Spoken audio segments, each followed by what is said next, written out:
Hey everyone, welcome back to the Adobe Live Community Podcast. I'm your host, Emily Poulin, and with me today in studio, a fan favorite, Andrew Hochradel is with us. Hi, everybody. And Gaetan DeSimone. I messed it up. We practiced that really hard. We really did, and Not too much. sometimes practice does not make perfect. Well, we're really excited that you both are here with us today, and chat, always excited that you're here with us. This is a real-time conversation, so any questions that you have for me or the likes of these two as well, we'd be more than happy to answer those for you. But today we're having a conversation about, Gaetan, your career, how you got to where you are today, and kind of how technology is continuing to influence your career path and your work. So really excited to dig into that more. But your title is, I think, a little bit interesting.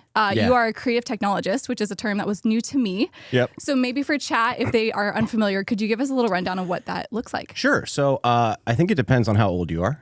Creative technologist, if you're over the age of 55, means that you are really good with printers and resetting the Wi-Fi. Oh. But no, I mean, so I joking aside, creative technologist is basically kind of like I try to describe it to people as like the new age generalist. It's someone who kind of wrangles all the different types of tools that are out there and can kind of find new ways to use them to create digital art and just sort of, mess around with technology to, like I said, create art. It's pretty much what it is in a nutshell. I love that. So outside of creative technology and printer fixing, what else do you do as part of your creative career? So I do a lot of illustration. I was an animator for a really long time and a motion designer. Creative technologist is kind of more of like a newer title for me. So I draw a lot. That's pretty much it. Drawing and graphic design. Yep. I love that. Andrew, how's chat doing? Chat's doing great. I hear you typing away over there. Yes, I'm typing away. Chat, hi. If you wait, I have a camera somewhere there. One of these many. Yes, hi, chat. So if you have questions, please relay them. I'm looking at both of the chats on YouTube and on Behance. So if you have questions, type them in, and I will be asking them alongside our friends here. So interrupt the conversation because this is live and it's about you. So let us know what you want to know. Amazing. Okay, Gaetan, could you bring us back to kind of the beginning of your creative career? When did you think, like, yes, this is something I want to do, and when did you start to realize, this is going to be a two-parter, your style and what direction you wanted to go in? Ooh, okay. So where did my career begin? It began in New York. No, it's true. I moved to the city right after college with like basically a backpack, and I was working for MTV at the time. Wow. So yeah, so I was a PA. I was doing like field work, so a lot of shoots, things like this, that kind of stuff. I really enjoyed it. I thought I was going to be like a field producer when I got older. I was like, when I'm a big kid. But as I was working there, I started kind of like really get into post-production. And one of the jobs I worked on, we had an assistant editor leave, and I was like, oh, wait, I know how to edit stuff. Like, I know how to use this software. Can I do this job? And our production manager at the time was like, yeah, we need somebody like just to go sit in the chair. And like, I fell in love with post-production at that point. So that's kind of where it all sort of started for me. Had a really awesome career. I worked in media for about the last 15 years with everyone from MTV. I worked at Nickelodeon for the last 5.5. I worked at WWE for a little bit. I was doing motion design work there. Did a stint in the outdoor industry as well. So kind of like a wide range of different, different disciplines and content and stuff like that. And that's kind of how it all started. What was the follow-up question to that? Yeah, I really gave you two big hitters there. Yeah. The second would be like developing your personal style maybe, and when did you feel like that style finally like clicked for you? Oh, cool. Okay, yeah. So this is something that like, I get asked this question a lot actually, like where does my style come from? And it's kind of always evolving. So growing up, I was really into cartoons. I still watch cartoons. I'm 36 now and I watch cartoons every morning. Part of my like, I don't know, creative process, if you will. But for me, like cartoons and animation was always kind of, and that like sense of humor was always sort of a part of my style, but it's still like evolving, especially now with like new technology, and I'm starting to find new ways to kind of push the illustrations that I create even further. But like, I'd say the time that it really started to kind of set in was when I was at WWE, because I started to explore more like, oh, I want to do my own kind of work. And at the time, that was a job where I was spending a lot of time with different styles because there's different types of shows, different talent, all that kind of stuff. So I got to really explore like a wide range of design like principles and different kinds of just stuff. Like I mean, wrestling is one of these things where like everything kind of looks like it's in a factory that makes like glass and sparks, but for the most part, like there's a lot of different things going on there because of all the different types of talent. So I got to really explore a bunch of stuff, but I kept kind of leaning on this kind of like cartoony style and going back to that, and that sort of just kind of became like my own thing. So it's what I would do to like decompress or on the side or when I'm just kind of hanging out and slowly started to refine it. And now it's kind of become these like weird sort of like amorphous blob characters that they're usually just like a head with arms and legs, like at this point, and wizard hats. They wear a lot of wizard hats. So. The Wizarding World. I love the journey of your career kind of being like, I can do this, but like with a question mark. Like that is my career. Yeah, and I think that's a lot of creatives identify with that. Yeah. That I hear a lot of early on creatives that confidence is the thing that they are struggling with the most. And hearing from someone that is further in the career to be like, oh no, that's just what it is. Oh, that's creative. It's like all question life. marks. Yeah.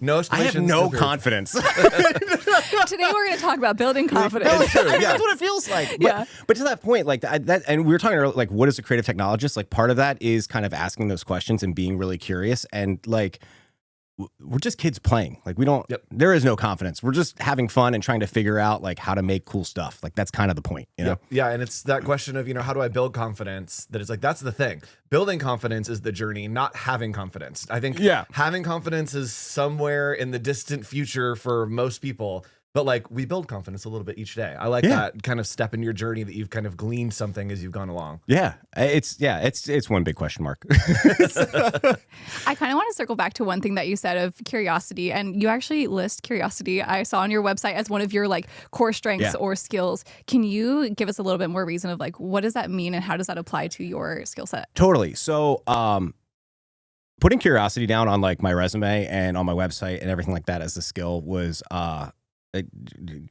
one of these kind of things where, how do I put this? When I get this question a lot from people like, how do I separate myself from the pack? Especially like right now, there's a lot of turnover happening in the creative industry. There's a lot of creatives out there looking for work, and everyone's trying to find a way to kind of like differentiate themselves.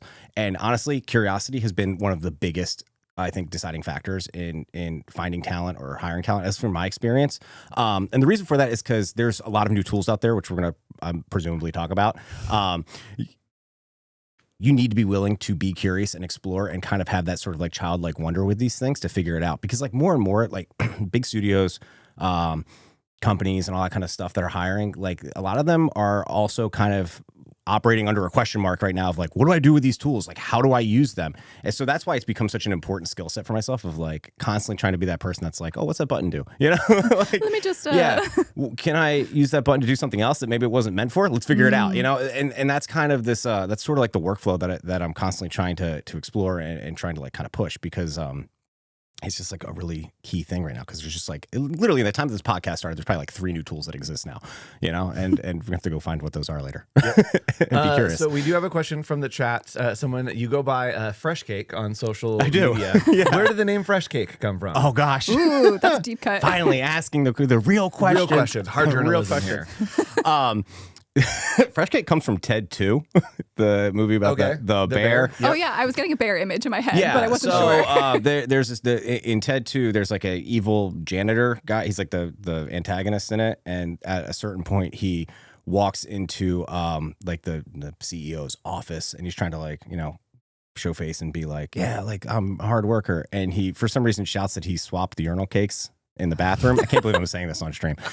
And then as he leaves the room, he's like, fresh cakes. And he like walks out the door. And my roommate at the time and we thought it was so funny. Like we were laughing super hard at this. And then flash forward a week, we were part of like a company dodgeball team.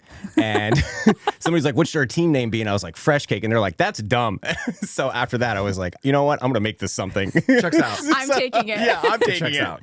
That's where it began. That's incredible. So, shameless plug real quick. Please. So if you are looking to find your style and to build some confidence, we talked a lot about that.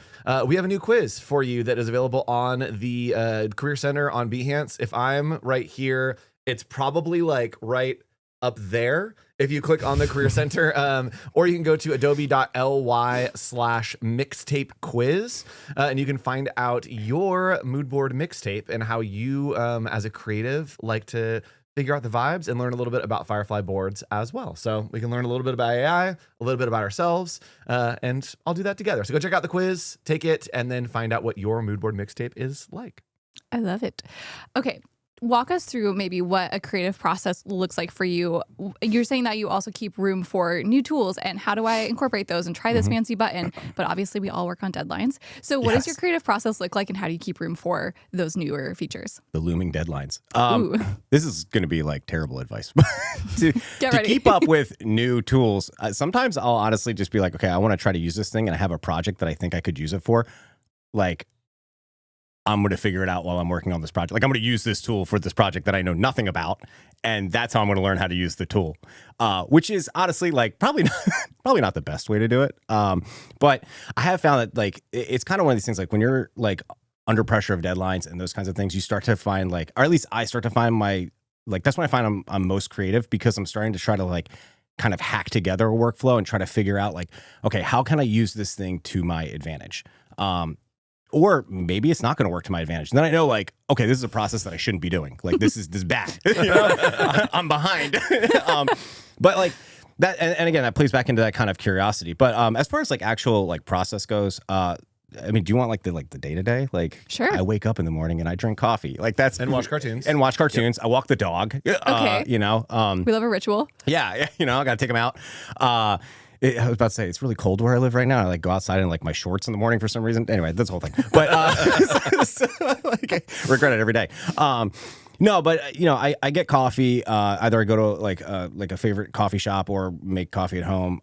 Sit down, watch some cartoons. If there's something kind of funny in there that I find that maybe is relatable for me for whatever's going on in like my life at that moment, or just a funny joke, I'll actually, after I drink coffee, I'll go and draw for a little bit, or just kind of work on whatever that kind of like creative idea is that maybe just sort of like popped in my head. And at that point, like the gears are starting to turn and I'm kind of getting ready for the day. And so either I'll take that small little side project and I'll like throw it out and it'll just become like, you know, one of those mini projects that like are just untitled and then the date, or I'll actually try to like work on it and turn it into something. Maybe it becomes a project that's a little bit bigger. And that's kind of like how the day starts. I take a lot of notes too. So I sit down, I do like a whole, like I should have brought my notebook. We could have had a show and tell. I have like a whole process of like brain dump and to-dos. And then like I like get everything out, like all my thoughts creatively into one side of the notebook. And then I move them over into like little to-do things for the day. And then from there, it's just creativity until dinner time, you know? So that's kind of how it flows.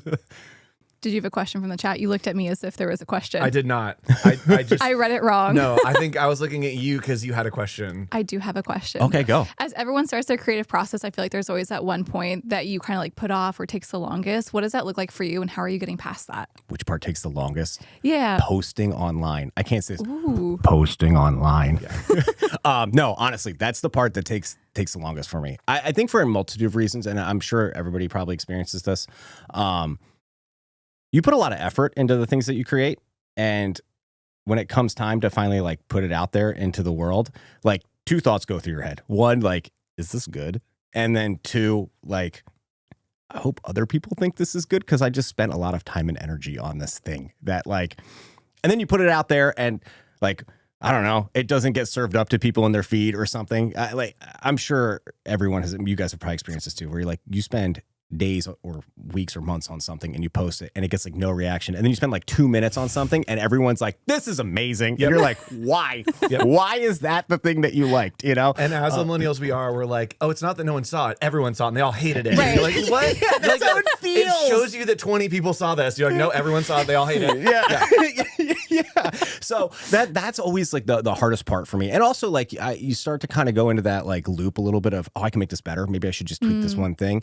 And it starts to kind of degrade at that point. Like when I start kind of finding myself like revisiting or going back to something, that's when I know like, okay, this is ready to, you know, the industry terms, this is ready to ship.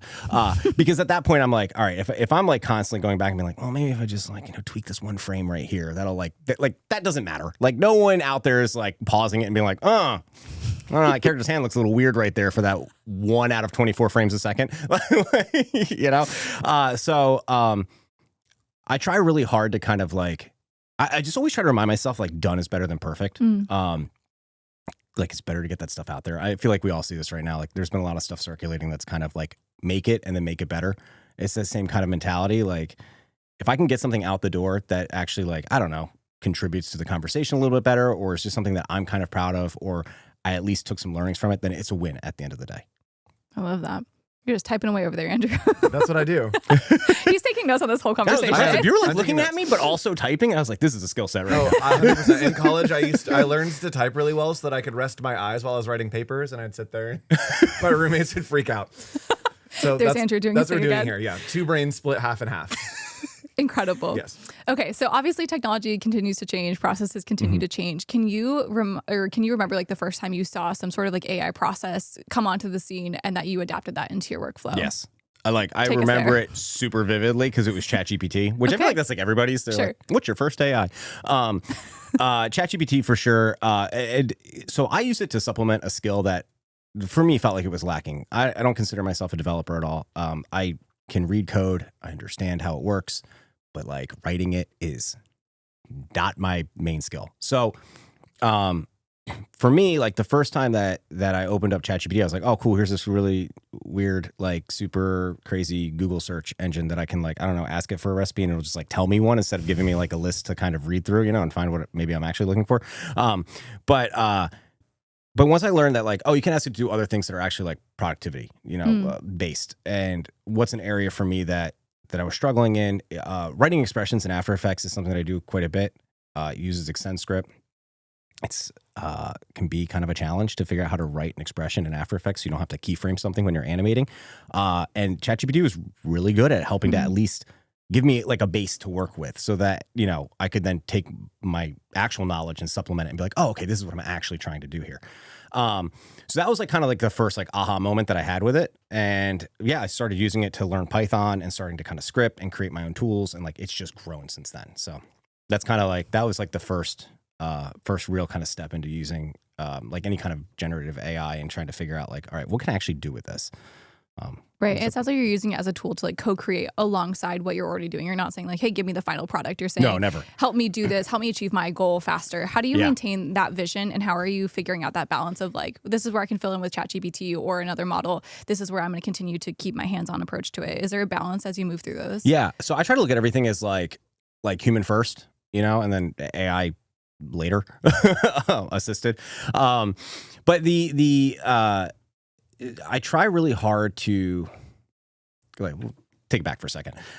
Something I find really interesting with the Gen AI space right now, especially with creatives, is that I find I think creatives sometimes when they see that there's a tool that can create an image, they for some reason seem to forget that they're the trigger that starts the whole process. Like you're the first person. You're like the pilot of the plane. Like you need the creative. Like you have the vision. You're the one that's going to begin the prompting, going to begin creating. You have to supply it with information. Like this thing is you only get out of it what you put in. So you have to put like good stuff in, to really kind of bring your vision to life. So like I always try to keep that in mind. So it's always starting with me as a creative. Like there's never a time that I'm like going to ChatGPT or like going into any kind of Gen AI tool and just being like willy-nilly like make me a picture and then like just like hitting go. Like it's just it never happens that way. And honestly, I've used the analogy a lot. I heard it from a friend once that like it's kind of like the printing press. We were having a conversation that like the printing press helped produce jobs in the end. But where I come from with that is like when the printing press came out, like it was great because you could print a bunch of words. But it was people who like knew how to take those words and put them together into stories and then print those stories that really kind of, made it what it is. And it's the same kind of process here. Like you have to put in those like creative calories to try to use these things because they're just tools. It's not this like big harbinger of doom that's like, gonna like soak up all the creative work. Like you still need to have that vision. And that's something that only like we can do and chat people that are, out there doing the creative jobs. So for me, it always kind of starts with me. A lot of times it'll start with like an illustration or a concept or something like that. Like the stuff that I put in is like almost a polished product. And now I'm just trying to kind of iterate and brainstorm and see how far I can kind of take it. Very cool. I was going to say, I think it's interesting hearing the perspective of like being the creative and having to know what to put in. I think it's interesting. I taught history of visual communication for a long time, and everything is just built on, systems. And as creatives, we understand what the systems are, what colors say what, and how objects work together, all that stuff. And I love that it's almost like this is such a dated reference, like the Encyclopedia Britannica of like visual communications in some of these tools, that when you're using Firefly, understanding like what chapters to reference and what terms to use and what, principles to input into the prompt just helps to give all the information. And the difference between make me a picture and like give me a vision from the pictorialist with, being able to like reference specific things will give you a world of difference because of the knowledge you have, not because of the knowledge that the tool has. Yeah. And I think that's really cool to see that and like identify the difference between just typing in whatever and like I know what I want out of this. It's so important. Like I can't stress this enough. Like learn design principles if you're going to be a creative. Like AI be damned. Like you can go out there and like really like hone those skills. A colleague of mine I was talking about the same kind of topic with, I think it was like 2 weeks ago, brought up photography and photographers. Like you're going to be able to generate a much better image if you understand like exposure and ISO settings and all those things than someone who doesn't. And you hear this from anyone. Like if you listen to any, I don't know, bigwig in the AI space, like talk about like coding specifically, they all say the same thing.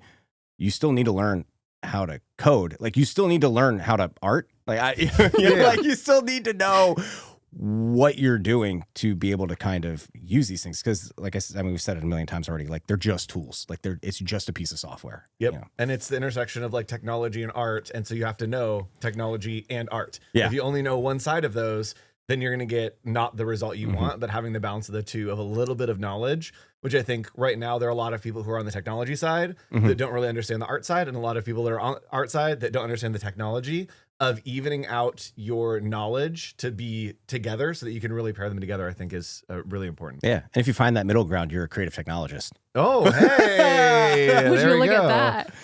I feel like there's also another group of people who are just see AI as like it can do anything and everything and just make it happen.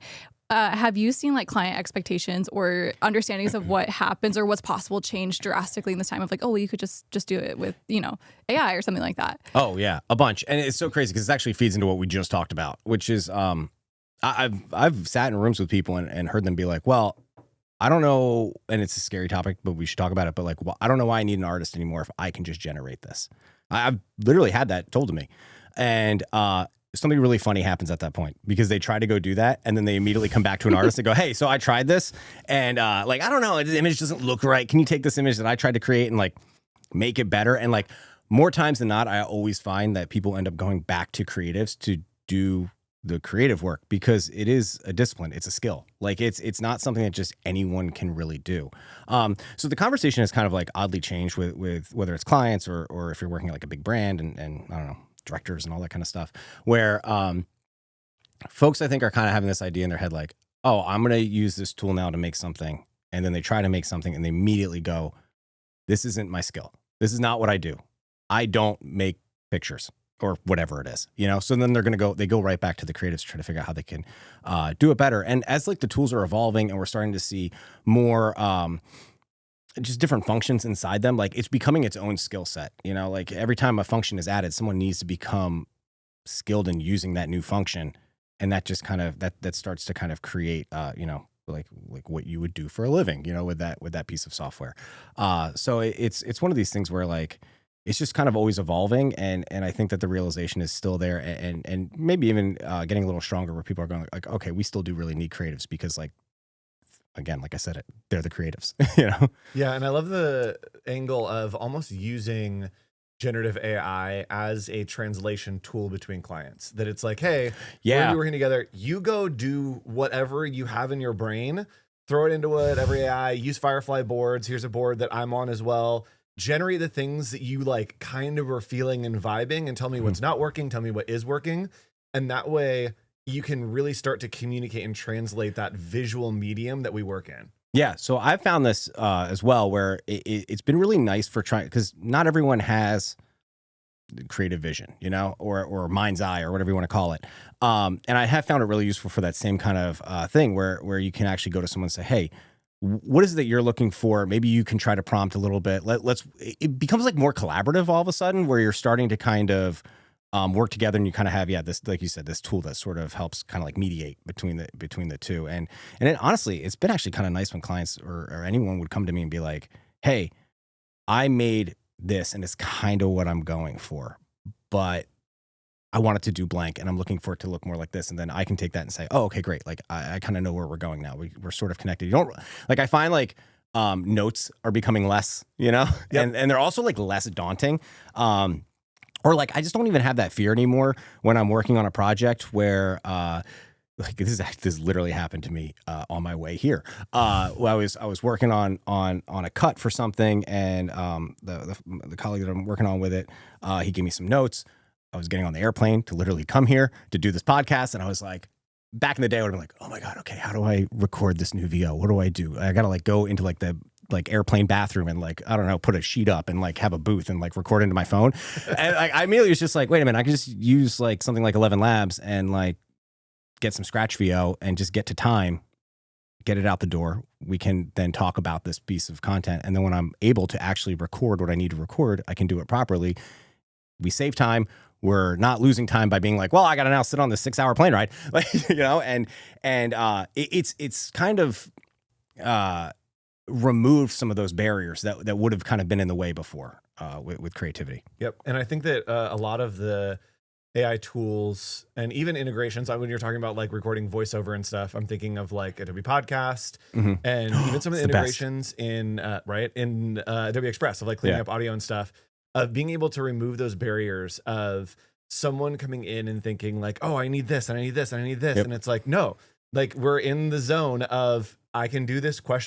Here's a tool that's going to help you do that a little better than if you would have done it on your own without it. Yeah. And I love that that's kind of the zone we're in right now, is just like this almost overwhelming bombardment of new tools to like help you answer those question marks of can I do this a little bit easier? Yeah. So 2 things. One, first, you mentioned podcasts, and I have to shout this out. Podcast Enhance is probably it's so great. Good. It is one of the best things like ever. I love Podcast Enhance. I use it all the time. It's great.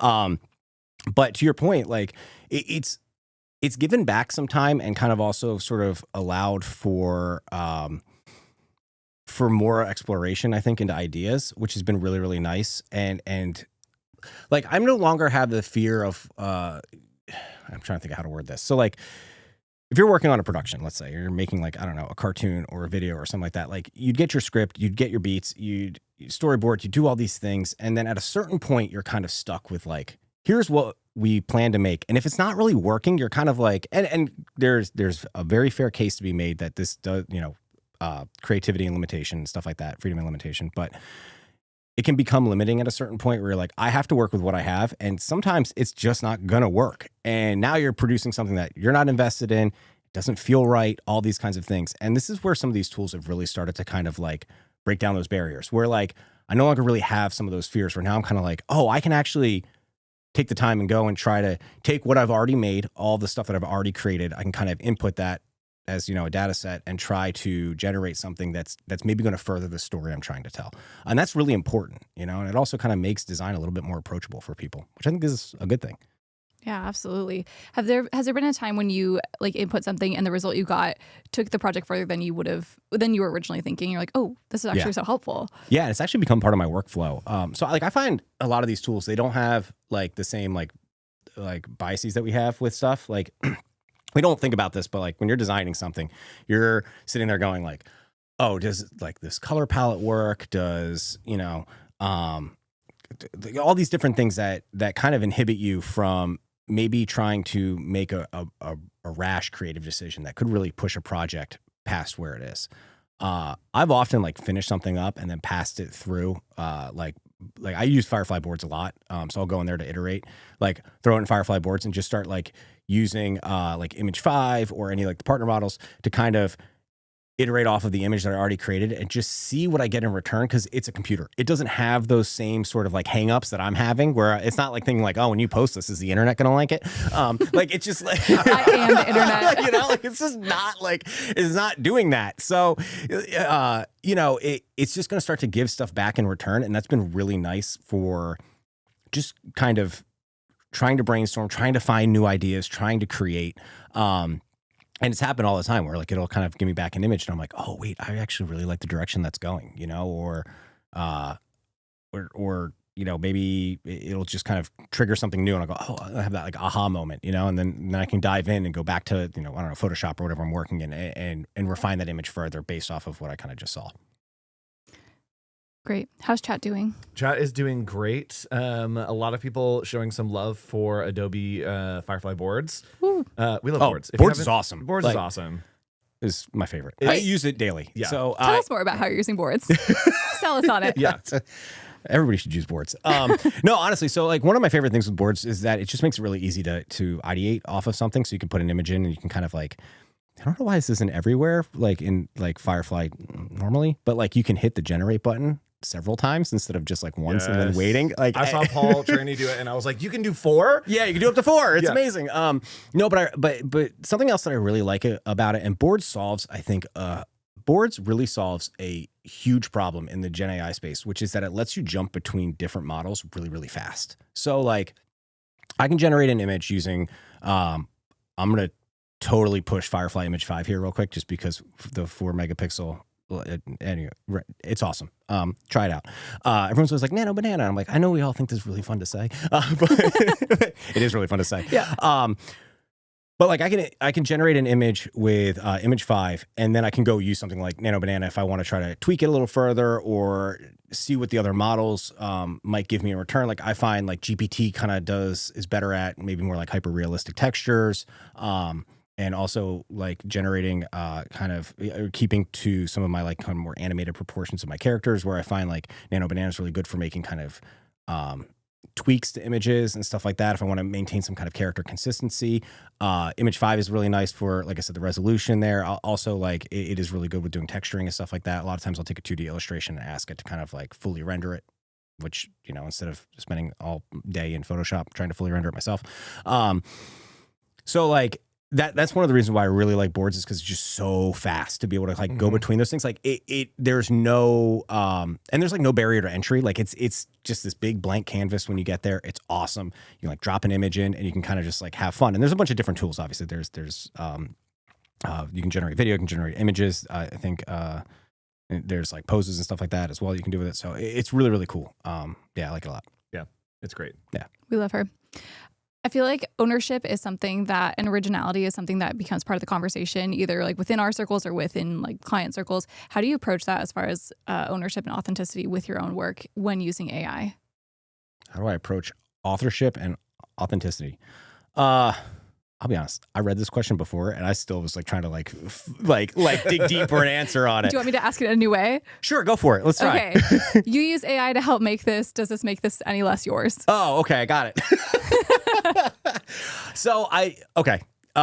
This is one of those questions where, this could be like a controversial question. You can also skip. No. We're gonna own it. Let's go for it. Next. So I feel like, and I feel like people in chat are going to be like, no.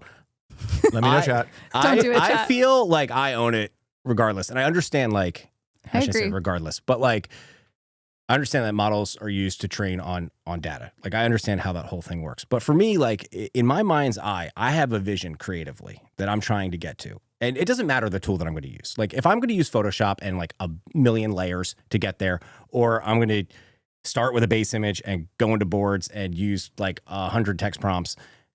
Either way, I'm trying to get to whatever that creative vision is that I've come up with myself. And I'm pulling from things that I'm, looking at and researching as far as like design goes. I'm using mood boards. I'm doing the entire design process that I've always done. I'm just using these tools to like supplement certain areas.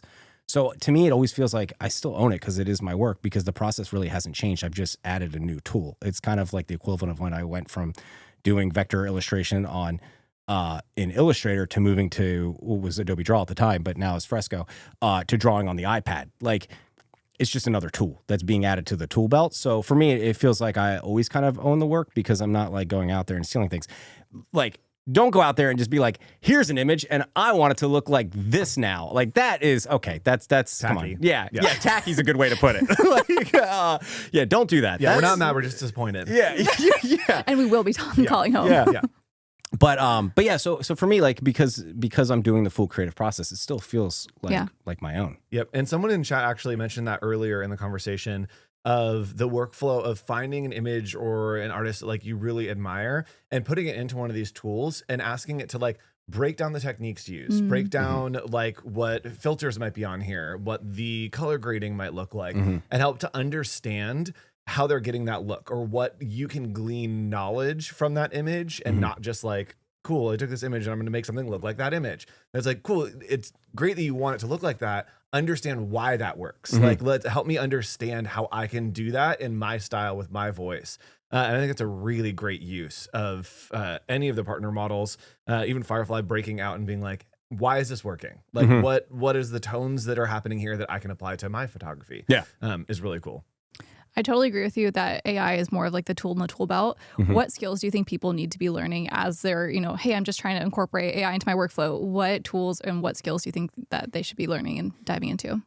So I'm going to break this up into two questions, actually. So what skills should you be learning? You said this earlier, but like those core design principles are super important. Like you should definitely, you should be learning about literally everything from like hues and tones to like light fall off to just basic anatomy and like structure and composition of a frame, like all those kinds of things. Like you should be learning those things, practicing them, doing them constantly. I started to go on that rant just now, and I totally forgot what the other side of that question was. What was the other part? Skills. Skills. What should people learn? Okay, yeah. What I was gonna say, the second part to that is, like for anyone who wants to try to use these tools, because I get asked this a lot, like, hey, you seem like you use Gen AI a lot, and I'm realizing that it's going to be part of my work now, and I should be using it too. Where do I start? And like, I'm always like, what's a problem that you need solved? And I think that's kind of like a good question to ask yourself if you're going to start using these tools, because there's so many of them out there. Like, what is a problem you're trying to solve? So like for me, I'm a 2D illustrator. That's kind of like, that's my thing, whether I'm doing it for like actual work or just on the side for fun. But I always really wanted to bring my work into sort of more of like a 3D medium. And while like I know 3D tools, I know cinema, I can model, I can do all of that stuff, it's not really something that I do every day. And it was really nice to kind of find this stuff where I can kind of sit there with it and go like, oh, I have a shader that I created, like this kind of like painted texture thing that I want to apply to this 2D illustration.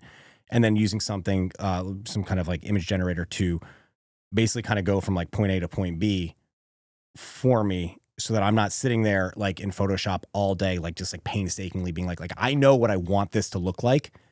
And I'm spending so much time trying to model a character and get it into 3D and do all the lighting. And there is something to be said that like if you do that process, you'll start to kind of discover new things. So like totally get that. I'm not discounting doing that that part of the creative process. But like sometimes you're just like, I just want to know what this will look like. Show me. Yeah, I just want to know. Please. I know what I'm trying to get to. So it's become this kind of thing where like that was a problem that I was trying to solve.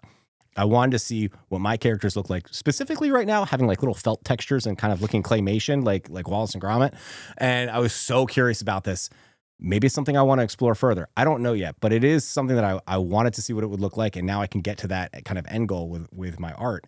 And then I can assess, like, is this like an avenue that I want to pursue? I love that workflow of using AI tools to like see if your idea sucks. Yeah. To be like, Just tell me now. yeah, It's all one big question mark. Yeah, 'cause I think people are like, oh, like, it'd be good to like learn how to render it and learn how to do 3D. And it's like, I don't think this is going to work, but like it could. I don't like, I want to learn the tools and want to have that knowledge, but like the time of investing for something just not to work, using AI tools to be like, all right, cool. Like, will this look cool in felt? Okay, it does. Oh, great. Let's go get felt and like build let's it in make real it. life and let's do it. Instead of, I just spent a week making this character out of felt and it looks terrible and we're just gonna like throw it in the trash. You spend all.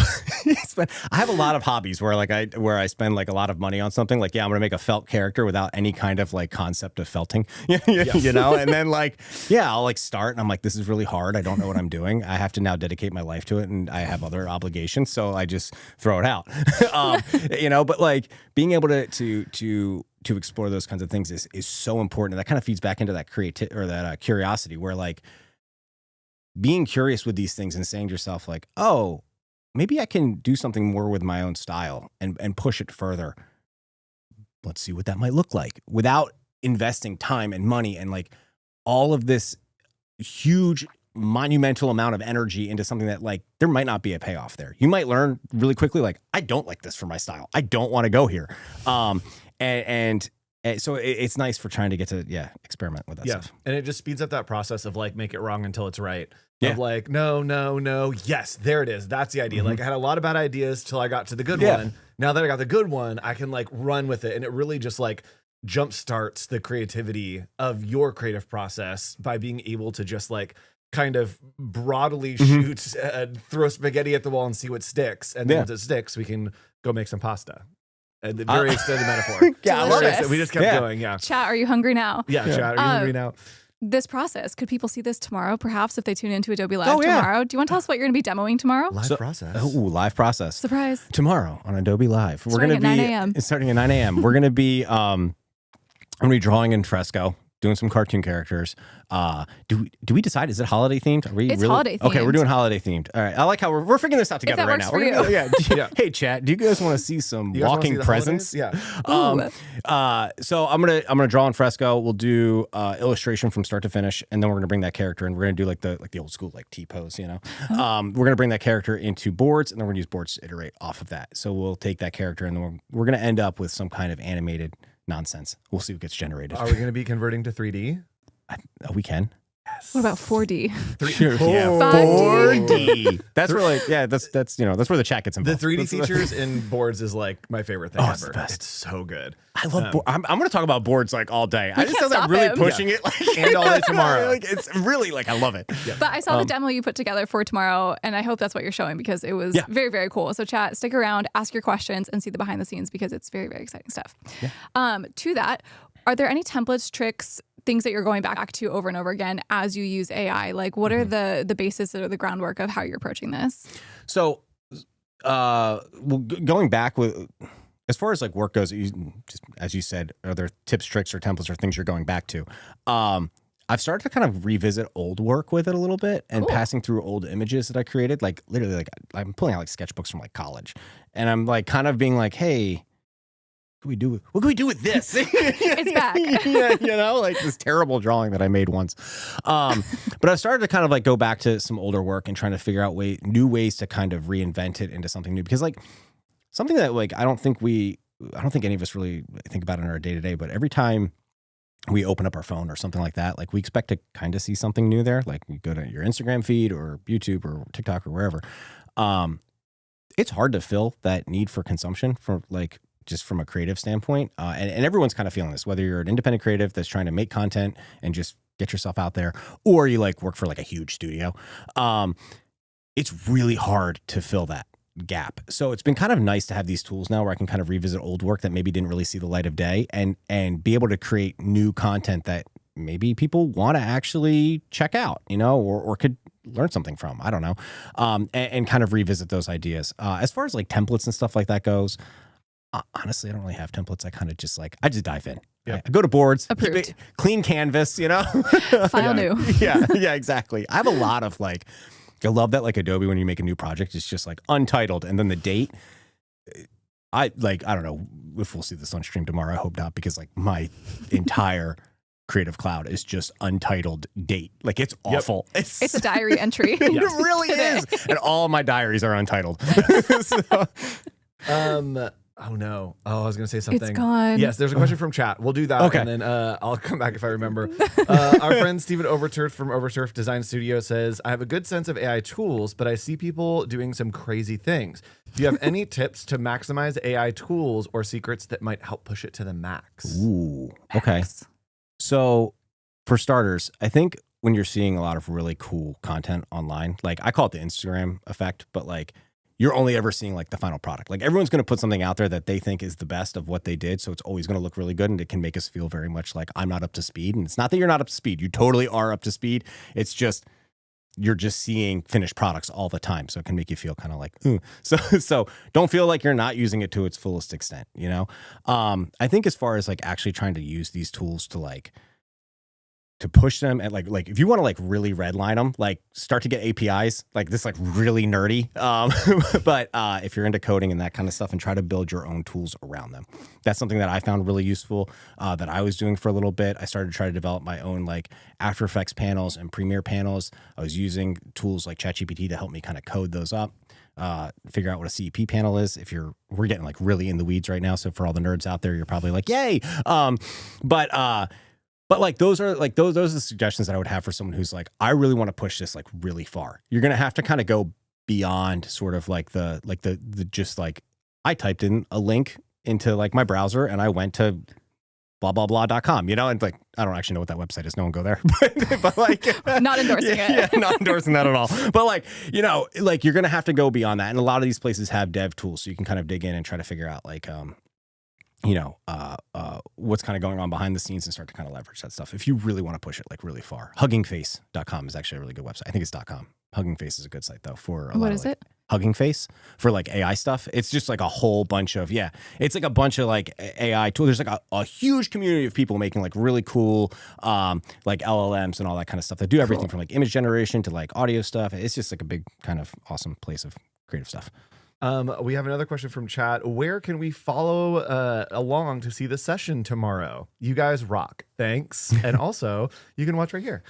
Just subscribe to Adobe Live right here. You also could follow us on Instagram if you want to get updates on what's happening tomorrow. And we do have a full schedule tomorrow. So I think Emily will be streaming. I'll be streaming. Gaten will be streaming. We're all going to be showing you a little bit of process. So anytime between 9 a.m. Pacific time and 1 p.m. 1 p.m. Pacific time, you can tune in live and watch that. And if you miss it, set a reminder. It's going to be on replay. You can catch it later. So just tune in right here. Iconic. Did you remember your question? No. That's totally fine. I have more. It's gone forever. Okay. We're going to take it a little bit broader. We have about, I think, 5 minutes left. Okay. A little bit. Wow, that went by fast. I know. I feel like they need to be longer. Chat, if you think that the Did we talk podcast about needs to be boards longer. enough? Have you heard about boards? Okay. I want to hear a little bit more about like what's inspiring you right now. It doesn't have to be digital. It could be felting. It could, or maybe not felting because that seems difficult. No, I mean, it's hard to do. I have actually, I haven't tried, but yeah. So what's inspiring me right now? Honestly, felting. No, but I really like stop motion animation a lot. And this is kind of going back to like trying to discover like, is this an avenue I want to go down for my own work? I grew up watching like Wallace and Gromit. I really like just that kind of whole world. Paranorman is like one of my favorite movies from Leica, which is a big stop motion studio. And so I've been like really kind of researching a lot of that kind of stuff lately, just because I really like it. And I want to try to figure out how to like add that into my own work as I'm animating and generating video.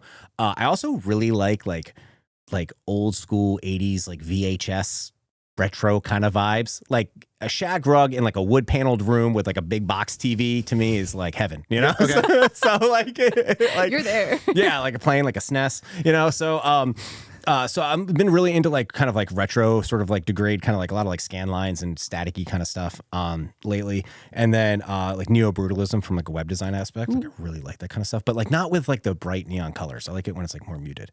So those have been some of the like the three kind of main things that I've like really been researching. That's like what my feed is right now. I love that. We were having a discussion yesterday on Office Hours about simplistic maximalism being like a trend that's happening. But it's like pared down, but then just like everything in design and seeing stuff just slammed against the wall. I like the art direction on that one. Right? Yeah.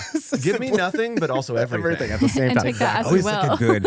Always like a good. I one time got a note from someone. They're like, I want it to be like subtle but bold. I was like, oh, tell me more. Let me unpack that for you. Yeah, sure. Put that in Firefly, just explodes. Yeah, it's like I can't. This isn't possible. And yes, Stephen Overturf is very much vibing with the VHS vibes. Oh, I love that stuff. It's good. Okay, tell me how. So I feel like people are making stuff on AI and it's all like shiny and pretty and like very clean. How are you bringing that kind of like tactile and grungy kind of sometimes grungy aesthetic? That's the manual part. Yeah. It's That's so the me hard. part. It's so hard to get AI tools to make things look Totally. bad. Like I found that because I'm the same way that I like. I'm with you. I'm like rolling my eyes at this right now. I'm like, I know. Like, I love the grungy, destroyed, like that kind of vibe, and it's so hard to get it to find that zone because always it's like a little too polished. For so long, like just being an avid fan of 2D cartoons, like I don't understand why. Up until recently, like a lot of Gen AI tools were just like, so you want a gradient on that? And you're like, no, I don't want a gradient. Like I just need this to be like a flat color, and it's like, how about some gradients? What if it had edge? Yeah, what if gradients? So yeah, no, I hear you. Like everything, there is like a, I don't know if it's like the uncanny valley thing or what, but like when I see an image that was like fully generated, I can be like, that was generated. Like it's got like this like I haven't been able to pinpoint or describe what it is that like, but yeah, it's got this like glossy kind of gradient sort of vibe to it. It's just like, it's obvious. And that's where I think like, if you want to make it your own, like you have to do the creative process with it. Like it's not good for like, you can't just make like a final product. You can get 80% of the way there. Sure. But you're going to have to take it in. So like a lot of times, like I'll generate something, I'll start out like, I'm going to go back to the process. I'll start out doing whatever. I'm just on the computer with my hands and drawing. This is me at work. Yeah, I'm like, what am I had that in the back of my head just now. I was like, what are you doing, dude? Like, it's perfect. Yeah. I type with claws like this. I type and I draw. I bring that image into boards or wherever. Generate, make an image, get to a video, bring that back out into After Effects, and I'll start to treat it, or I'll go into Premiere, start to do like color correction, add sort of that degrade. Maybe I'll get to a point where I'm like, this is really cool, but I want to kind of take it in a little bit of a different direction, go back into an AI tool, start to generate again, come back into those tools. So it's kind of this like give and take the whole time. I feel like, it's not often that you're doing the final product straight out of the AI generation. No, it just doesn't work. Which is why I love Firefly boards. Because you can go straight to Photoshop. You can go straight to Express. You also can like copy and paste from Illustrator. It's great. Yeah. That's all. She does it all. I need to put this out there. My love for boards is not like an Adobe push or anything like that. Like I genuinely love boards. Like I can't say this enough. Like it's because of the ability that you can like you can just iterate and go back and forth between it. So like it's so easy. Like it's so easy. And then like to have the like link to your Creative Cloud to be able to import stuff, or also just like import locally. Like that's like a no brainer. Yeah, it bridges the gap in like the professional process for me between like, oh, this is fun and this is cool, like when I'm in Firefly, to like, oh, this is helpful, this is useful, this is like pushing me along and helping me get to the final product faster. Like boards is just that space that accelerates the workflow. Yeah, and I think too, like, because you can share a board with colleagues and stuff like that, so like it makes it even easier. And it's like, this doesn't sound weird, it's like not intrusive when you're like collaborating with someone, because they can like be off, because it's like it's infinite. They can just like be off somewhere. Go find your own space. Somebody like a week ago was like, I'm to the far left, and I was like, where? How far? How far are we from each other right now? Is this metric? Yeah. But to that point, like it's just so seamless and fun, and like you can be as messy as you want in there, or then you kind of like, it's got that little toggle to like organize everything, so you can like select everything and then just like make it into a nice like Mason grid, and you're like, oh, okay, cool. It feels nice. Yes. Oh, it's so fun. Sometimes I just mess up my board, and then I do that just because it makes me feel good. Okay, and closing questions here. If you had to give chat like the prompt of, hey, go try AI today, or challenge yourself in this way, what is the starting line for people? What challenge would you want to give people who are new? What challenge would I want to give people who are new to AI? Ooh, that's a good question. I just speaking for myself, I think honestly, like take an image that you're proud of, and you don't have to like use what comes out of this, but like take an image that you're proud of, run it through one of the many models out there, and just see what you can get back in return to change it up and try to get to something that maybe you wouldn't have thought of with it. Like, and just play. Like honestly, like go into these tools. There's a bunch of buttons and a bunch of text boxes, and they're all going to seem really confusing. Just start clicking on them. Just see what they do. Right stuff. Something's going to happen. Yeah, just question mark. Like just go at it and see what you get. Because like honestly, the challenge should be like try to create something that maybe you wouldn't have thought of, if you can. All right, chat. That's your challenge. That's it. Run with it. Thank you so much for tuning in today. You guys, thank you so much for being here and a part of the conversation. Always exciting to hear this. If you are just catching us now, you can watch the replay right here on this link. Just refresh it. It'll be there for you. And then join us tomorrow, 9 a.m. here in the studio. We are all going to be demoing AI workflows and just showing you our creative process. So make sure that you tune in tomorrow here on YouTube or Behance. But thank you so much for tuning in, and we will see you in January. Bye, everybody. Later.